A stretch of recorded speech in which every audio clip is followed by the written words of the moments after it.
Hi, welcome to another episode of Operation Grow Season 2.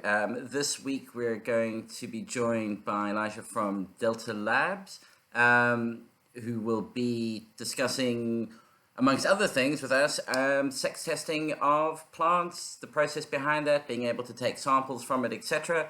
But before we get going, unfortunately there's been a tragedy within the community, and I know Canna Queen would just like to have a quick couple of words, and then we'll proceed with the show. So I'm now handing over to Canna Queen. Hey guys, Canna Queen. For most of us, it's been a pretty tough week. We suffered a tragic loss in the community. Two members of the community were killed in a drunk driving accident over the weekend in Lady Luck and Goat Lips.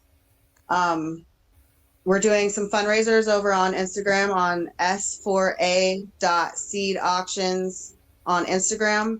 And amazing people of the community has just come together. There's hundreds and hundreds and hundreds of packs to auction off, salves, CBD oils, all kinds of stuff. So you don't want to miss it. Yeah, you can find the page through my Instagram, cannaqueengenetics.co. And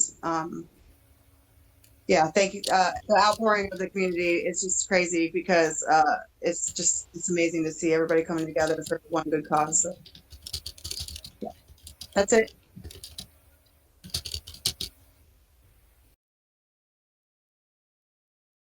Right, well, and on that note, there will be fundraising auctions being announced, details of that to follow. But yeah, let's move on from there, and our condolences to everybody. So, going from that to let's just do a quick round of introductions, really just quick. I'm Peter, P&L Growth Systems, sponsoring the Minder unit for the environmental monitoring, and general host for the show. Let's go from myself over to, let's see who's first on the list here. We've got Mystic. Mystic, how you doing? Hey everybody, hey Peter, hey everybody on the panel. I'm doing pretty good today. Things are going well over here in California, not so sunny today. Things are great. Cool. Right, and we'll move on to Dr. Wiggler. Hi everybody, Doc here, having fun, wiggle wiggle. Excellent.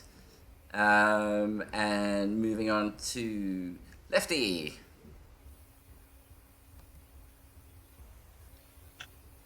All right. Lefty's Farm. Lefty here.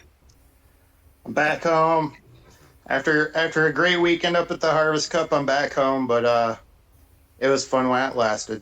Well, yeah, all good things. Let's see who else we've got. We've got Delta 9 Jack. I don't know if you've got your mic sorted. Is it working yet, sir? Guessing not. We will return once service resumes. So, last from of the crew, just quickly doing a quick introduction, is Sleepy. Hey Sleepy, how you doing? G'day. Great. Thanks. Apologize, forgive the lateness. Oops, I was actually at the VA dealing with them, but that's behind me and I'm here and I'm glad I made it. Excellent.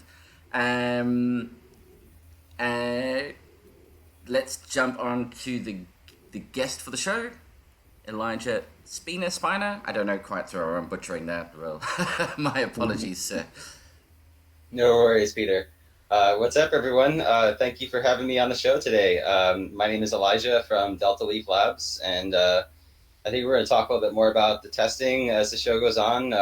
Not sure what exactly we're going to be covering today, but I'm just happy to be here and just learn a little bit from you guys too. Yeah, it would be We're great. going to grill you about sex testing. Yes, we are. So what would be really great is, could you give us a little background to your company? You know, what's your involvement? You know, what's your involvement in the company itself? Maybe a little bit what set up, where it is, where its roots are, where it's going. That'd be great. Yeah, totally. So we are based in Santa Barbara in California, and we started a few years ago in 2017. That's when I met my business partners. I kind of had the ideas for Delta Leaf earlier than that while I was in grad school, but I didn't really, as I started approaching the end of grad school, I was like, all right, well, what am I going to do about all this? So I was studying genetics and biochemistry in grad school, and on something completely different. I wasn't even working on plants. But I've just had this long time passion for cannabis, been a long time advocate. And so I, started going to these entrepreneur competitions on campus and met my business partners. And there's this big annual, the one big annual business competition at UCSB where it's a year-long thing. And we joined it basically in February, and it culminates in May. So we joined super late, but we ended up going to the finals and taking home the biggest cash prize. So Very that nice. was super exciting. Yeah, and it was all just pitching at different ideas in cannabis genetics. How can we apply technologies that are used in other areas of agriculture to cannabis now that it's becoming legal in the United States? Mm-hmm. And so all these technologies are used for other forms of agriculture, other different crops, and just haven't been developed or used for cannabis because it's been illegal for so long. Prohibition has just stopped all that research. But especially here in California, we have a very favorable political climate. So, we've been able to thrive and basically just go from being essentially I don't want to call it a school project, but that's kind of how it started, and then I graduated a few months after that competition and just started full time on the business. I was actually delivering groceries for a while just to help pay the bills while we were getting things off the ground. Oh yeah. So The life but of the co-founder, and is definitely one of, you cover all the bases. Yeah, so it's been a couple years now, and things are going great. We're still here. We're still doing good. Coming out with new tests to help growers save time, save money, be more efficient. Just basically get an insight into their plants by studying the DNA that they couldn't get any other way. Yeah. No, excellent. And so you have obviously a lab facility, correct? Or Right. Yeah. So we have a genetics lab set up here in Santa Barbara, and so we can test our flagship testing service the first one we started offering, and that is our biggest one still, is the sex testing. So we can identify if a plant is male or female, a week after you germinate a seed, instead of waiting a month or 2 months to till the plant visually starts showing whether or not it's a male or female. And it's guaranteed. So it's in the DNA. It's not like you're looking at it and trying to figure it out. It's a yes or no answer. Is it a male or is it not? Okay. So it's confidence, it's early detection, and it's efficiency. It's just knowing what you have early on. So if you're trying to just grow only females, and you can just grow them. If you're trying to breed and you're trying to pick out your winning males and your winning females, and which is which early on. Now, what's interesting is you've mentioned that the sex testing is your most popular of the testing that's being done, Right. which does open up, of course, the question is, well, what other testing do you provide? Yeah, so other testing options we have right now are THC and CBD genetic screening. So this is another early detection method where we can look at the DNA of the plant and tell whether or not it's going to be THC dominant or CBD dominant or roughly a 1-to-1 strain. Okay. All right, that's So, really yeah. interesting. Yeah, and we can do this at the same time as we do sex testing. So, you're saving an entire growing cycle when you would normally have to grow this plant out and get the buds and, see the phenotype. Whether it's THC dominant, you can just tell right away. So whether you're buying, a pack of seeds and you want to verify that those seeds are actually what you think they are, if you're getting a batch of clones, the same thing, or if you're breeding, that's really where it comes in handy, because when you're breeding, you essentially have according to the laws of genetics, you're going to get 25% all THC, 25% high CBD, and 50% of your seeds across between two plants are going to be 1-to-1. You're not going to know which ones they are until 4 months later down the road. Yeah. So we can early detection screening for that, save breeders tons of time. Other tests that we're coming out with, the THC CBD was the most recent one to hit the market. Over the past few months, we've also released testing to identify powdery mildew on plants. So powdery mildew can be present and growing on a cannabis plant for weeks before it's actually visible. So it'll be growing and developing that the network of feeding structures, of fungal feeding structures on the plant for about a month before you can actually see it, and it starts producing those conidia, the things that stick up and actually make the little fuzzy, white powdery thing on a plant. So we can detect that super early. So if you're trying to, again, test a batch of clones to make sure they're clean, or if you're moving a bunch of plants into flowering and you want to make sure that your flowering room stays clean because the plants are at a really sensitive stage at that point. Mm-hmm. So we can do early detection screening for powdery mildew and other fungal contaminants. So if a grower is growing outdoors and they have problems with botrytis, we can do detection for botrytis as well, or any other fungal contaminant essentially. So if you don't even know, if you have a fungus growing on your plant and you don't even know what it is, we can help identify that for you by testing the DNA. All right. No, that's really cool. And I mean, and that's, I would assume, is actually a service that would not be just restricted to cannabis. Right. No, exactly. We can tell fungal DNA on any plant. So that applies to any plant. Sex testing we do for a couple different plants as well. THC CBD obviously is specific for cannabis, but yeah. Okay. We're doing a couple different things. We're starting to branch out a little bit more as people reach out and they ask us to do different things. Yeah, so you can send through your pepper sample and your cannabis sample at the same time. Exactly. So I have a quick question really quick for you, Elijah. I know that there's been talk about different viruses in the cannabis plant. What is it? Hop latent viroids. There's different viruses. Are you guys going to have a test to detect that kind of thing? We are definitely working on plant viruses as well. The issue with that has been getting good samples that we know are either contaminated with it so that we can detect it ourselves. So yeah, that's definitely something we can do with DNA testing. It's not quite, we aren't ready to start offering that sort of testing to, as a service. But if anybody's having issues with any sort of viruses and they want us to develop a testing method for that, so like this hop latent virus, yeah, we can get our hands on some good samples and work with somebody to develop that testing. That is absolutely something we can do. Awesome. Yeah. Cool. Thank you. Yeah, and I mean, as you say, that testing for the CBD, THC leaning in a breeding program, hell yes, I can see that being incredibly valuable, because now you know if the two plants you're crossing at least have that base trait that you're looking for. You don't accidentally waste your time crossing. Let's say you're after a high CBD strain. You're not going to waste your time accidentally picking high THC or 1-to-1 even plants. You can now accurately identify it's a male high CBD and female high CBD, and then go about breeding that line. Exactly. Yeah. No, absolutely. That is a rad test, and you can do that at the same time that you do the sex testing with the same True Leaf. Exactly. We actually can just do it with the same individual sample. So somebody just sends in one sample. Yeah. That is so cool. I will definitely probably be doing that one. Awesome. Cool.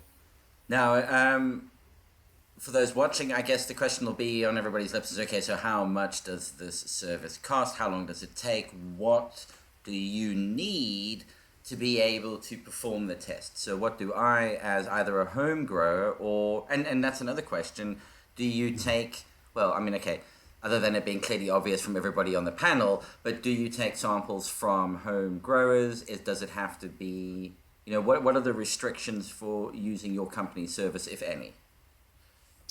There are very little restrictions. So, one of our philosophies is to make biotechnology, right, these genetic technologies, more accessible to cannabis growers at large. So we, that's why we try and keep our prices low. We have the lowest prices out of anybody who's doing sex testing on the market, as far as I know. And so in terms of the availability, anybody can go on our website and order the DNA collection kits to do sex testing or THC CBD testing or any of our tests. So we don't, essentially for that, we have a minimum of ordering 10 kits, but the kits are only $1. Mhm. So as long as you're ordering, at least 10 kits, and we just do that to minimize the number of, so we're not shipping out one kit to somebody each time. But there's no limit on the number of samples you want to send back. We're running samples every day. So if somebody sends in one sample, then we'll just throw it on the machine with everybody else's. There's no limit on the number of samples. So we can service a small grower, and we also have, huge clients who are running thousands of samples at once. Okay. Excellent. And, so for your, let's say, I do the sex testing, you're saying that's $1 a pop, with a minimum of a $10 investment. Right. Yeah. So I sort of touched on the price a little bit, and I didn't fully answer your question. So in terms of like price and how to actually do the testing. So the price, it's $1 for the kit up front, just to make it easy for people to get their hands on the kits. So there's not that huge upfront investment. Mm-hmm. And then when you send the samples back, we charge another $9 for the test. So in total, it's $10 per plant. Okay. Yeah. For a small batch. Reasonable. Right. And if you're doing larger batches, then we cut the price down. Sorry, Mystic, didn't mean to cut you off there. I'm sorry to interrupt you. Now, how much is that additional testing going to be for the CBD and the THC, and how much are those additional add-ons now? Right. So the pricing is pretty much similar. THC CBD, it's a little bit more expensive, so it starts at $15 per test instead of $10. That's good. Right. It's a little bit more involved of a test on our end, which is why we have to charge a little bit more. But if you bundle it together and you're doing both sex testing and THC together, we can cut you a deal. So then it'll just go down to $10 for both. Together. It's just 10. I was just about to ask, does, for instance, if you pay for the CBD, THC, I was going to be cheeky and say, is the sex test included? But obviously... Yeah, but that makes sense. So it's only to what you're talking, roughly around 20 mark, if you want to get them both done at the same time. Basically, yeah, exactly. Yeah, $20 to get them both done is an awesome deal. Yeah. Hey, Elijah. What's up, Lefty? Are you able to identify hemp with that CBD THC testing, or is it not quite that dialed in yet? Oh, no. It works for cannabis and hemp. Sweet. Yeah, totally. Cannabis and hemp are actually the same species. It's a common misconception. But in terms of the genetics and the DNA, everything we do for cannabis also works for hemp. I just didn't know if it would identify in the test as hemp, if you could pick that up compared to a higher THC type cannabis.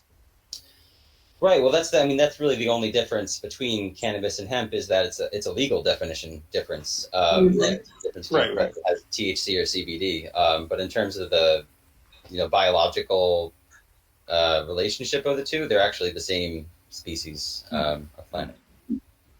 Yeah, it's literally So that that point. test gonna- What I mean is, can your test Too many cooks. can the test tell you if it has THC at a low enough value to be hemp, though? Yeah. So that's a sticky point. Unfortunately, Really? no. So because there are, the possibility of having a CBD dominant plant that still produces a small amount of THC, we couldn't rule that out using our testing. A lot of that depends upon, how it's grown, or it could be just in the genetics itself. But no, yeah. So if a plant can produce a small amount of THC, that wouldn't be something we would be able to tell. We would just know if it's THC dominant or CBD dominant, or roughly 1-to-1. I got you. It's a dominance test. That was more the question. I knew you could pick up the fact that it was going to be hemp or not. So, okay. Hey, how's it, guys? Hey! Is this It's thing working. Yes. No, it's not. on? Sorry, there was an update on the computer, and I think it changed my mic settings. So pardon the late jump in. How's it, everybody? How's it, Elijah, Lefty, Dr. Wiggler, Sleepy, Peter Lowe, who is not low for sure. There you go. But Elijah, I quickly just had a question while I hopped in. Do you think there'll ever be a time where we'll be able to predict irregularities, like future irregularities, like hermaphrodites or anything? Or are we at that point yet? Because I don't know. That'll be interesting to see.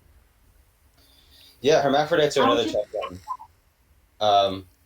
basically for hermaphrodites, it's the current understanding of them is that they are genetic females. So cannabis, most types of cannabis and hemp are what's called dioecious. So they have separate male and female individuals, right? We all know this. That's why sex testing, we even do it. But some species of hemp are monoecious, and they only have all individuals that are, a mix of male and female. They produce both. And so the genetics of like why that isn't really known. They still have X and Y chromosomes. But essentially a hermaphrodite has two X chromosomes.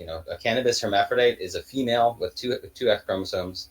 And the genetics of why one female is going to become a hermaphrodite and another isn't known. So we don't really have any idea what causes that, except for, environmental stresses. Yeah. I just wanted to say now, apart from outside factors. Okay, so we still have to work towards something like that kind of level. Right. Yeah. Maybe at some point we could predict it using genetics. I think that there's probably some component to, how stable a strain is. So like how frequently hermaphrodites will pop up. There's probably definitely a genetic component to that. But in terms of, whether one individual plant is going to or not, that's going to be a much harder question to answer. Okay, and then just a dumber question. How fresh does the leaf tissue have to be for this test? Yeah, so we do require that it's a healthy, fresh leaf when you collect the sample. And so that just ensures that the DNA inside the leaf is actually still intact and not degraded. If the leaf is dying and intact enough for us to do a test on it. Yeah. Okay, brilliant, thanks. So now when it comes to taking the sample, sorry, you might mention it and I just didn't hear it. What stage of the plant's life cycle is how early on can you take a sample? And a question would be, is there any risk of the sample that you're receiving? Is there a risk of it containing THC above a level that would be, in the US, hemp is federally legal, THC isn't. So if you're taking a tissue sample at an early enough stage where there will be no actual THC or CBD in that tissue sample, then it's a free tissue sample to send around. It's just a tissue sample at that stage. Be very difficult to identify it for what it was. So is there a point, and looking at what Mystic is putting up on her screen, if we can get there. So that's an early stage plant. I don't know if that's coming up.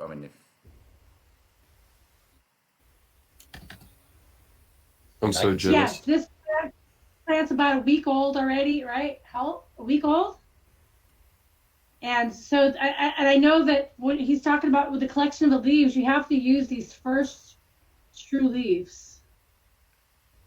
Okay, so is that?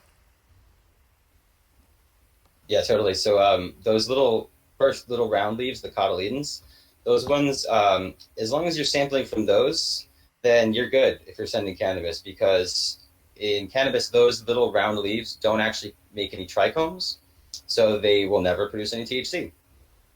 Okay. So as long as you're working with those, it's totally legal to send back. If you're working with more mature plants, that are older than that, or clones for the THC CBD testing, we do have other kits that we just basically finished working on preparing, so that we can send out these other kits. So you can collect DNA samples from even flower to collect a pure DNA sample that does not contain any THC, so it's legal to send back if you wanted to even have us test flower. Mystic's holding up our leaf crush kits right now. So does that make it? Because that does open it up to being internationals. Mystic, do you want to hold that up again? Sorry, so just quickly, I didn't have it on the screen. Yeah.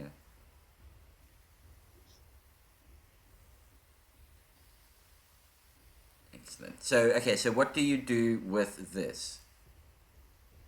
So with that little kit there, inside the envelope is what Mystic's holding up right now is the sample collection paper. Mm-hmm. So that paper is pre-treated so that when you take that little cotyledon, that round leaf, and you crush it onto the paper will absorb the DNA and stabilize it and preserve it so that you can just throw away whatever leaf material is left over, and you just send back that little piece of paper with the DNA absorbed in it, and that's it. Oh, okay. So it's just Make the sure you su- put your sample name and ID here. Right? Yeah. Gotta label it. And so so the fresh sample bit that you were talking about earlier is just for when you're actually squishing it into that piece of paper. Exactly. Yeah. Just for that point. Okay. Right. Yeah. Once it's in the paper, like I said, we pre-treat it with something. It's non-toxic chemicals, but it's pre-treated so that when that DNA gets absorbed, then it'll be stable and protected, and even at room temperature for several months. Oh, fantastic. No, because I'm saying, because I mean, like Delta 9 is in South Africa, for instance, where cannabis is in a very interesting legal gray area.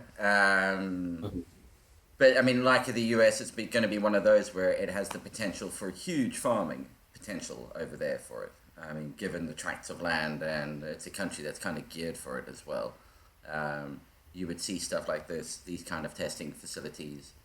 Really I'm not opening going to up be there. surprised if this pops up here sooner than later. So I'm very curious about this process, and it's awesome to hear that your costs are also so low. I was very surprised by that, and good work. Awesome. Yeah.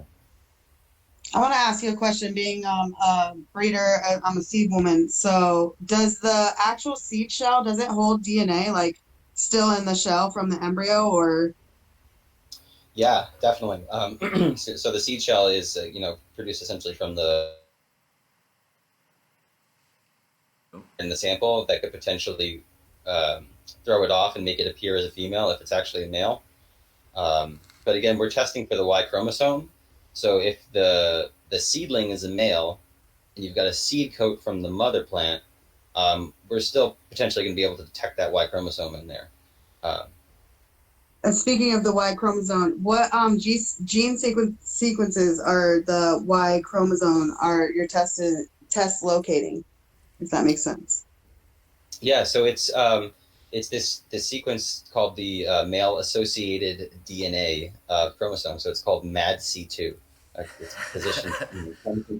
It makes no sense at all. It's not been associated with anything else in cannabis, like no other growth traits or anything like that. It's just, as far as we know, a region on the Y chromosome that is unique, which means it's not found on the X. So when we just try and detect this piece of DNA, and so we're not actually sequencing it either. We're just looking for whether or not this DNA is present or absent. So we get a yes or no answer when we run our test. We're not actually reading off the sequence of the DNA. So is it actually 99.9% accurate then? Right, yeah. So this test has been used. It was actually developed in 2004 by an Italian scientist, and he never patented it or protected it. So this region of, at least the process, there really isn't. What we're doing now at Delta Leaf is we have this, sample collection method that allows you to collect a sample legally and send it back, and we have our own internal protocols that allow us to process, a large amount of samples at really cheap price. And so that's our secret sauce, in terms of sex testing. And so, we're offering this test now to the masses, and it's been used by academic labs since 2004 around the world. So that 99.9%, has been verified by other labs around the world for decades. And congratulations on that. That's awesome. In our hands, we've never actually seen a result that we can confirm is inaccurate. So we've had a couple people be like, "Oh, my results are wrong," and then we send them out some more kits, and we're like, "Can we sample it again?" And we'll test it, and we're like, "Boom!" Then we get the right results. So a lot of the times, sample collection is extremely important, right? To make sure that you're not cross-contaminating or whatever. So when we get a sample into our lab, we test every sample twice in separate batches, and we make sure that both of those results are the same, so that we know that we didn't have any handling issues on our part or any contamination issues on our part after we received the sample. So as long as the collection is, you're confident the collection's good, then the results should be 100% as far as we've seen in the past few years. Excellent. I'm super impressed with your customer service and your you're just you put that calculator in there and it kind of shook me. You know, I put my numbers in that calculator and I was like, whoa, like it took my breath away how much money I could save by, you know, by getting those males out. But as a breeder, that's not my intention. So, but it does kill me a little bit that you know, that's how much I could possibly save. It hurts a little inside. Yeah, I mean, time is precious, right? And yeah, everything. Plants take a lot of cannabis, especially if you're going indoors, takes a lot of energy and water and everything. So I'm gonna have to I ask have to go for it, Mystic. Sorry, go for it.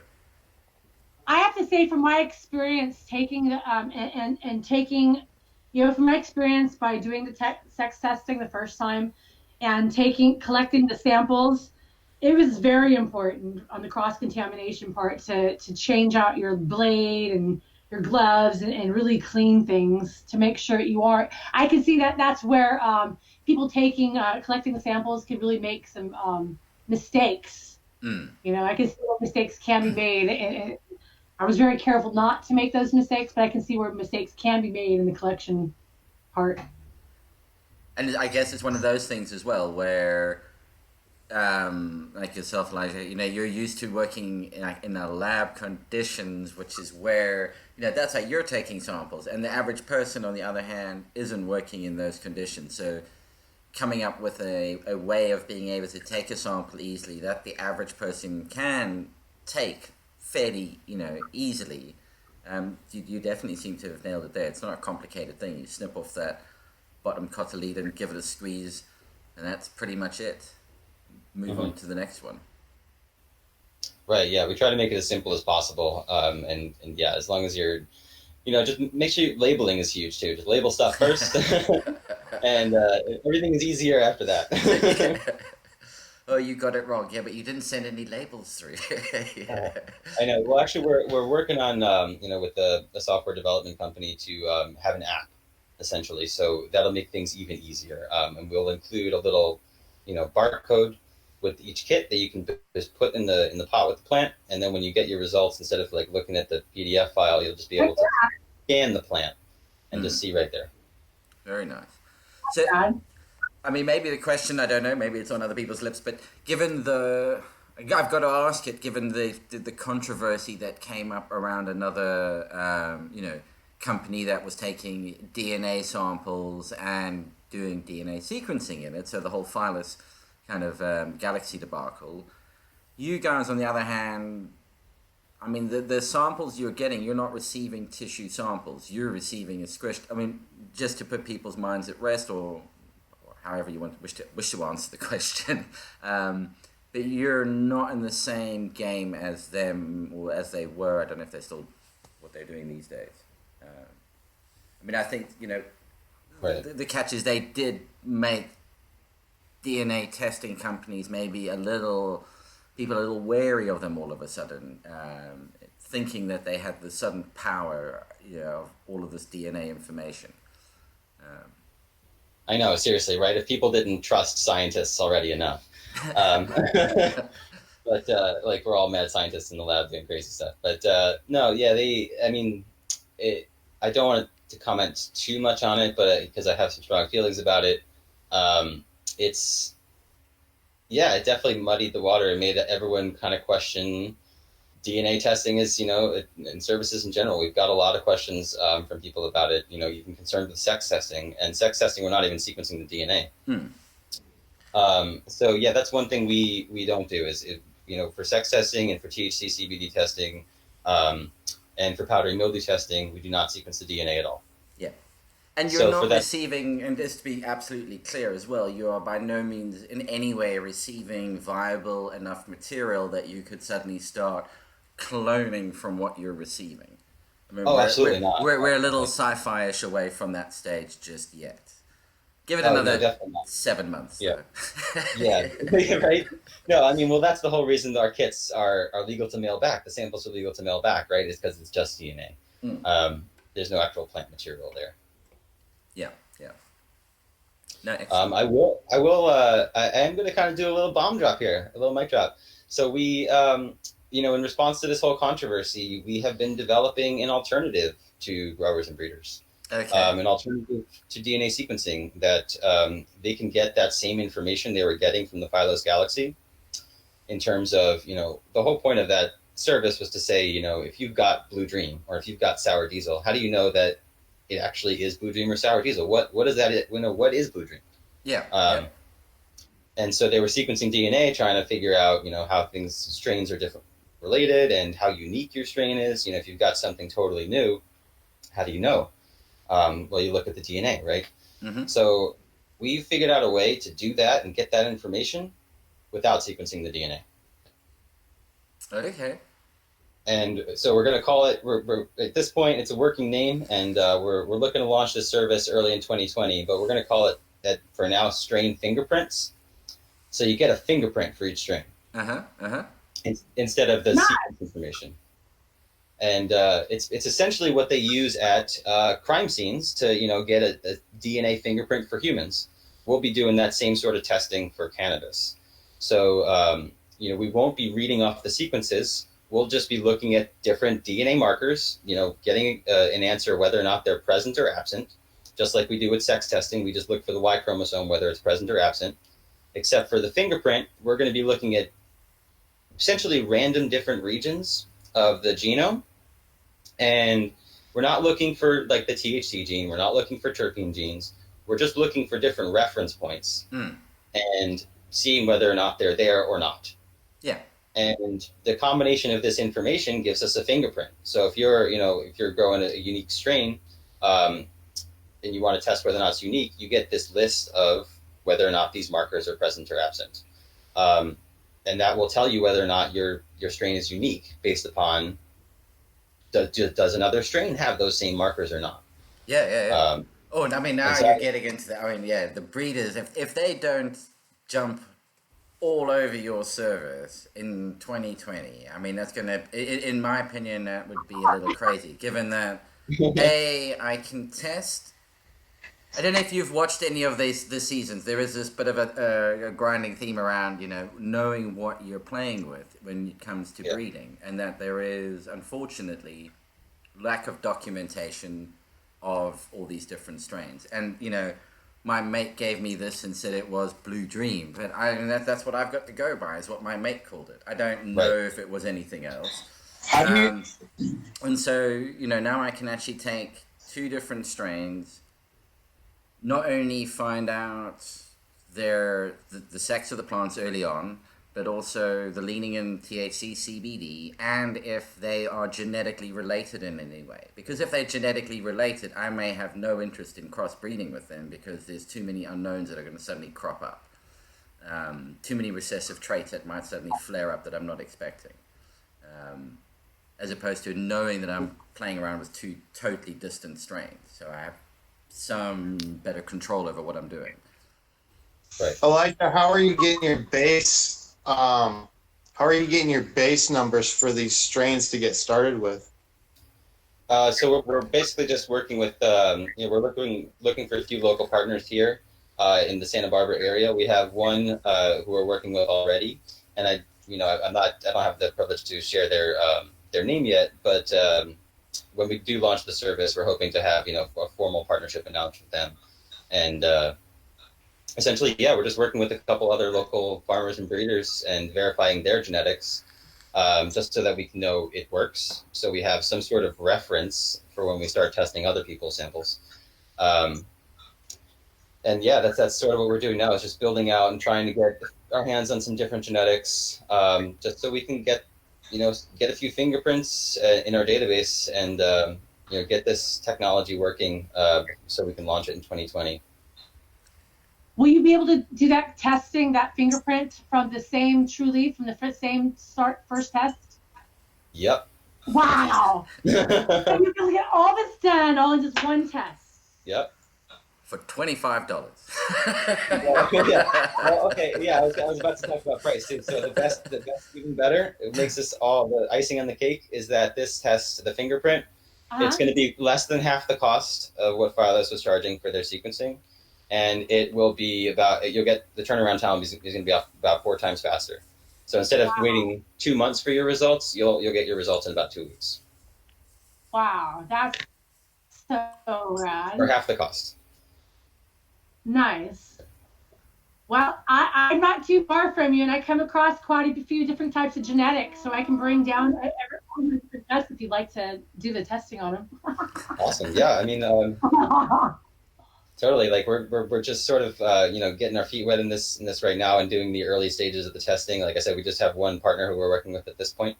Yeah, but things are looking good, and I'm really excited about it. That's why I wanted to announce it here on the show, because it's gonna be a game changer. Like this is getting growers and breeders the information they need, or even distributors and dispensaries if they want to make sure that they have what they think they have on their shelves. Right? This is going to make verification for the whole supply chain. Yeah. On top of breeding information. Yeah, I mean, you're actually touching a really interesting point there. I mean, it's that supply chain piece where actually maybe doesn't really matter if I don't know if to say it doesn't matter, but don't want to discredit it, where maybe the growers are not that interested so much, but in the commercial setting where the commodity buyer further down the line who just bought 4 tons of the stuff, they want to make sure they're getting what they paid for. They're Right. going to be interested in checking that what they paid for is what it is. They're not interested in it for the breeding side of it, but it's validation of what I bought. Right. Given how many variations of the theme there are in this particular line of horticulture, I mean, the number of strains is ridiculous. You don't have that in Right. many Yeah, other so we're plants. no, totally. It'll be Oh, nice sorry, to be able to go to a dispensary and actually have it, like, say, verified. It was a verified strain, that it's actually that strain that you're going to be buying. Because so many times, I've heard so many times people going to buy Jack Herrera, and it wasn't Jack Herrera, it was something else. It was that testing. That is going to be a game changer. Right, and so the chances essentially of if we're testing 2 different strains, the chance that any 2 strains are going to have the same fingerprint strictly by chance is about 1 in 55 million.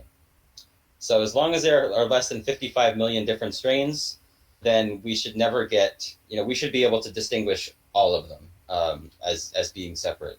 And so we think this test, the way we've designed it, it has the statistics to discriminate between these different strains the way we want it to. And we hope that's going to be, as useful to people as we want it to be. And is it more saying that it isn't this or it is this, rather than it's how closely related it may be, in that it shares 50% of the fingerprint, but so it's not the same thing, but it shares a heck of a lot of similar traits. Right, pretty much. Well, at least these markers, because we don't know whether or not the markers are associated with any traits yet. That's also I something. meant by traits, I meant markers. Right. Wrong use of the term. Right. It could be down the line that some of these markers we're looking at are found out discovered to be associated with different traits like flowering time or mildew resistance or something, or terpene profile.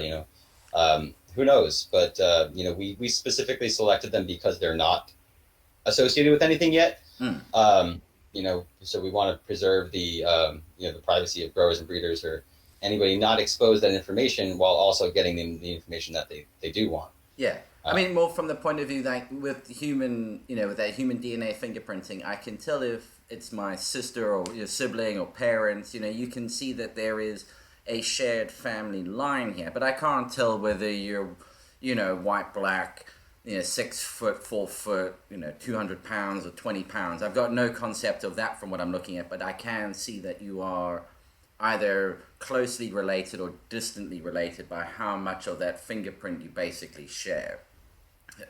Nailed it, exactly. And I guess Totally. that's more the point is, you could say, no, it isn't Blue Dream, but yes, it's, there's some Blue Dream in there, but I can't tell you anything more than it. It shares some common markers with Blue Dream, but it doesn't share enough to say it is Blue Dream. Exactly. Yeah. Okay, and that is very different to sequencing the DNA to the point of identifying the specific genes in that sequence that will do certain things. Yeah, totally. Exactly. It's the whole genome is about 3 billion base pairs or letters long. Like, right, if you're reading a book and the genome is the book, it's about 3 billion letters long. Versus we're going to have a 1 in 55 million chance of getting to 2 different strains matching up. So if that's like some sense of how it's simplified the problem, right? So we're not getting that. We're not reading the whole book. We're not getting all that information about what your family history is and things like that. But we're just telling basically what we're putting some bookmarks in. I'm saying you got the list of chapters. Yeah, something like that. Yeah, kind of. Yeah. Yeah. No, excellent. So analogy. Yeah. Others with questions? And then it falls. Ooh, quiet. Was it too complicated? Did I get too sciencey on you guys? Well, I got a question, Elijah. This is Sleepy right here. I might have missed it. Exactly where are we getting you said the cotyledonous leaves, right? Or what do you say, the cotyl leaves? Those are the round leaves we take, right? Yeah. And it's just how much exactly do you need of the sample? So we recommend taking as much of the leaf as you can, just that one little round leaf. Mystic. Okay. Don't move it. So on Mystics, oh, there we go. It's perfectly in focus. So on Mystics, it's those 2 bottom curled leaves. Thank you. Yep. Each time with a clean, Perfect. snip them off each time with a clean razor blade, so as not to cross-contaminate with the DNA from one to the other. Would be You just need a little pair of bathroom or medical scissors and a pair of tweezers. I got 100 pieces of surgical blades. Oh, that'll work. Yeah, I've got it for this, so I'm ready. Nice. Would dipping the surgical blade in alcohol work? To clean it between each sample? And a paper towel. You just want to make sure you wipe it off and make sure you're not reusing that paper towel too many times. Oh, another question. This is maybe as a recommendation, like one plant or one blade per plant or one blade per cut. I mean, this is a box of 100. That would go quick. Oh, no, What do you guys recommend? Clean alcohol, definitely. Exactly. I would say, just clean it with alcohol. Get a paper towel or some little, alcohol swabs like you use for like cleaning an injection site or something. Get some, alcohol and paper towel and wipe them off. And as long as there's no plant material left, like make sure you clean it really well. But just wipe it down in between each sample and you're good to go. Very sterile. Yes, there you go. But another question along for details. What would you prefer? I've heard people say to use these are okay, or you could use like a cloth. What would you recommend? What I don't know. What would help me to not cross contaminate as much, or does it even matter? Yeah, I recommend paper towels because they're disposable. So if you're going to clean something with a paper towel and some alcohol, right, you can use it a few times. But once you see, any sort of like green material starting to build up on the paper towel, chuck it, get a new one. You don't want to risk contaminating. So using a cloth and then reusing a cloth over and over and over might be more of a risk than something like that. Yeah. All right, thank you. Yeah. Yeah, fresh place on the paper towel each time you wipe it off. Pretty much. Yeah, excellent. Well, I must say, I could. This to me is like, I could dive into this topic for hours. I mean, my kind of people. I've worked on pulling together. Go for it, Mystic. I'm sorry. I quickly really want to thank Elijah, and thank your partner also. He spoke with us in one of the chats. For offering everybody the what's it called, their own code. Oh yeah, the affiliate codes. Yes. I'm sorry, I was trying to think of the word. I just got stoned. I'm sorry. But thank you guys so much for doing and thank you for doing what you guys have done for the panel. I just really appreciate it. Thank you very much. Yeah, absolutely, my pleasure. Like I mentioned in the chat, I wanted you guys all to just try it and get it. I love what you're doing with the show. I've been a home grower for past I think I've been having my grow up for a little over 3 years now, but I did a couple little outdoor grows in high school. But I've been involved in growing for a long time, or not super long, but I love it, and I love what you guys are doing. So I wanted to help out the show and offer you guys testing, and to make sure you all have the chance to experience what that's like to just have those magic glasses and look into the future of your plants. Yeah. So now what will be interesting is if we can figure out how to do it for Delta 9 Jack there, who's in Johannesburg in South Africa. Sorry, dude, I've given your location away. You're going to have to move. No, that's all good. That's all good. We'll make a plan, I hope. But yeah, for someone on this side of the equator, that'll be cool to have that advantage for sure. Yeah. And thanks so much. Absolutely. And I think we can do international shipping. I think it gets here I think you can do it in 3 to 5 days if you rush it or something. I think it basically just gets held up at customs for a day on each side. Yeah. Yeah, as soon as it's out of the country, it's all good. It's as soon as something gets into the countries where the problem starts. I'm amazed that the Minder made it to you in the time it did, dude. They obviously took one look at that and went, I've got no idea what this is. Let it go. Exactly. They just minded their own business when it came to that thing. Took one look at it and went, yeah, I "Ish." got that thing up and Black man's But magic. yeah, no, got her up and running, loving it. Yeah.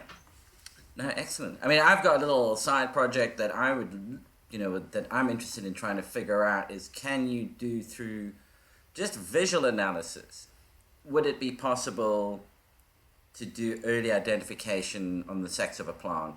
I'm more interested in doing full pheno identification to a certain level of certain level of certainty through image analysis. So, taking lots and lots of photos of a plant the whole way through its life cycle. And that's one of the objectives with the Operation Grow shows and with the P&L Grow system, is to capture all of this environmental data along with how you're growing it. So a journal that is logging when you're watering it, when you're feeding it, and various observations that you're making along the way, and it's logging all the environmental data, the type of container, the size, the grow medium, all of that's being logged together so that you, at the end, as a grower, can then look back and see, oh, these were all the little things I did and this was the result I got. And then the next run I do I see the same? And if it's different, if my result is different, I can now look back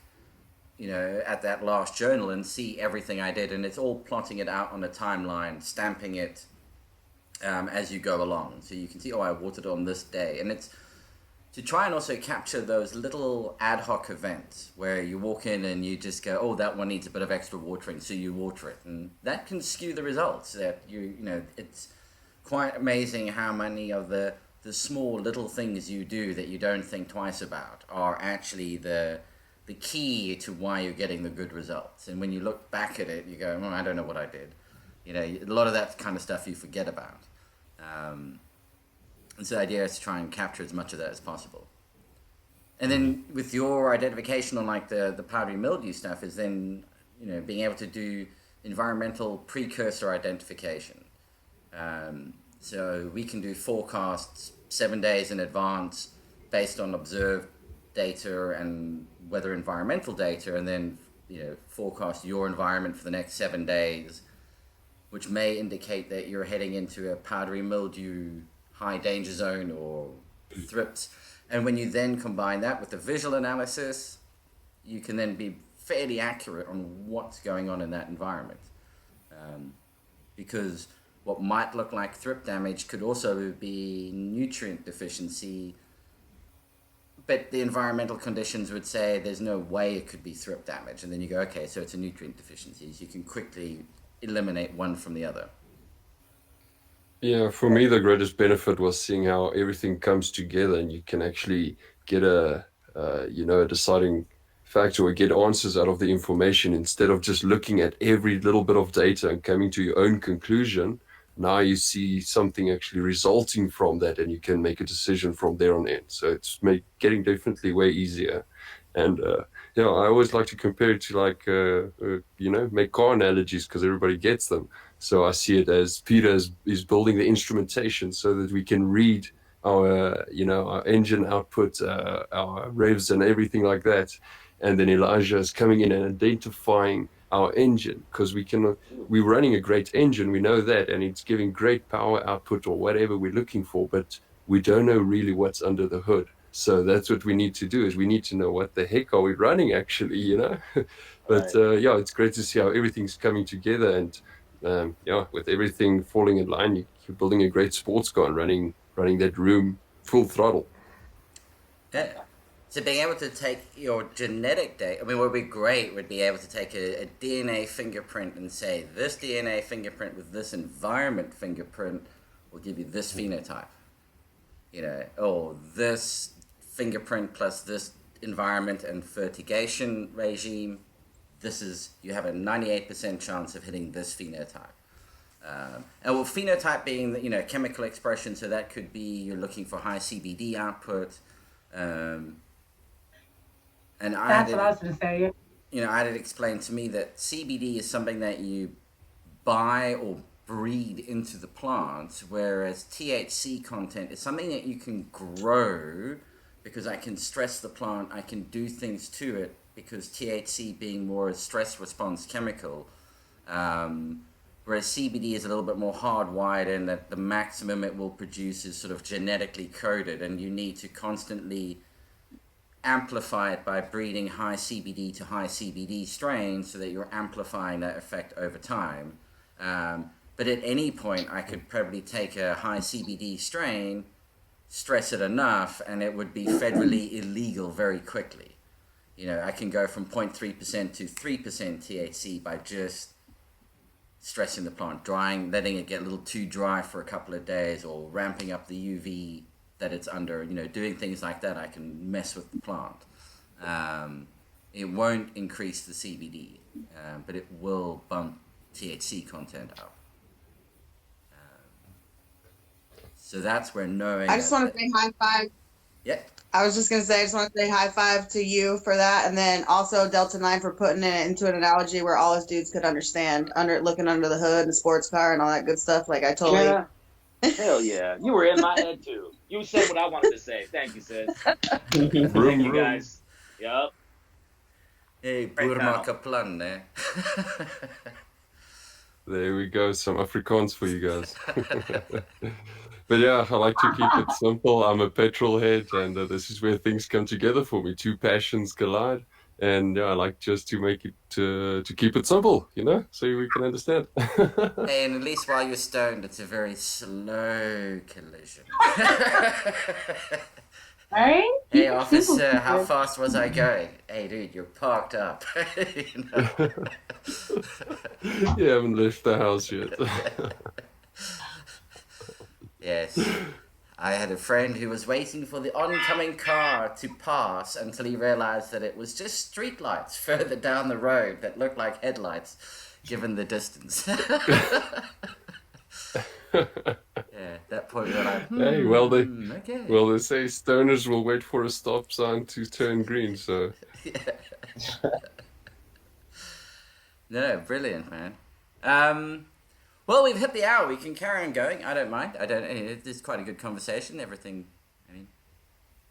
quite happy to chat some more. But if people got places to go, things to do, I appreciate the time. It's No, 1 a.m. whatever there in South I gotta Africa get going, at the moment. guys. But it was awesome to meet you, Elijah, and love what you're doing as well. Getting ahead of the game here, and keep doing what you're doing. Supporting the community, it's amazing. Yeah, thank you. I appreciate it. Thank you all for having me on. I got to run too. Got to get back in the lab. So yeah, thanks for having me on. Great talking to you guys. Let's stay in touch. Well, then, to everybody who's watching, thank you very much for tuning in. For those currently on, stay around. We'll carry on chatting once we stop recording. But thank you very much, Elijah, for joining us. Everybody, do you want to just give a quick shout out to where people can find you online? Website, Instagram, Twitter, whatever it is that you're using these days. Yeah, totally. We are pretty active on Instagram, and we're always, available there on messaging as well. So you can find us at Delta Leaf Labs. or you can go to our website, www.deltaleaflabs.com.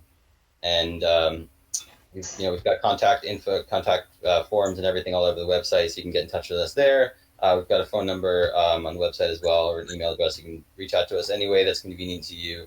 And we're pretty good about getting back within 24 hours or so, usually a lot faster. You guys Fantastic. have got responses, very quick responses. Yeah, we've only heard good things, which is fantastic. So, thank you very much Thanks, for your Elijah. time. Thanks, everyone. Appreciate it. Take care.